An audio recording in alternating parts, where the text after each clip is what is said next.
সেখানে মেয়রের এক আত্মসহায়ক আছে যার নাম কালী।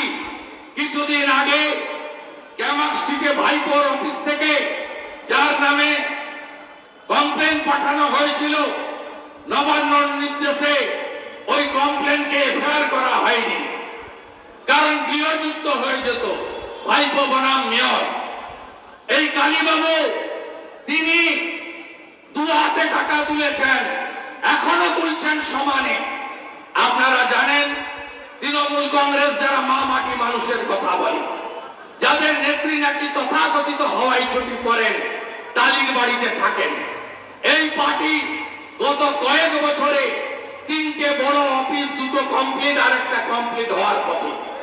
একটা আমাদের যে ঢালাই ব্রিজ আছে বেলেঘাটায় বাইপাস এর পাশে, সেখানে একটা অফিস তারা তৈরি করেছে, সেটাও খুব বড় অফিস, ভালো অফিস, অন্তত 30-40 কোটি টাকা দামের অফিস।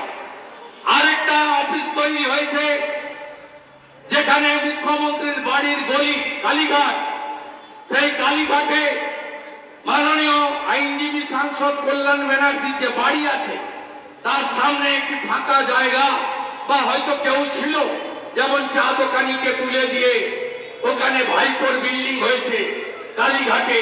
আপনারা জানেন যে চা দোকানিকে মেরে তাড়িয়ে দেওয়া হয়েছে। হরিশ চ্যাটার্জি, হরিশ মুখার্জি স্ট্রিটে 38টা প্লটের মালিক হয়েছে। সমস্ত গরিব মানুষদেরকে উচ্ছেদ করে এরা সেখানে কল্যাণ বাবুর বাড়ির সামনের জায়গা দখল করে বা কিনে 4 কোটি টাকা দিয়ে একটা 3তলা পার্টি অফিস হয়েছে। সব টাকায় এই কর্পোরেশনে বেআইনি বিল্ডিং, পুকুর বোঝানোর বিনিময়ে যে টাকা যাচ্ছে কালীবাবুর মাধ্যমে, সেই টাকাতে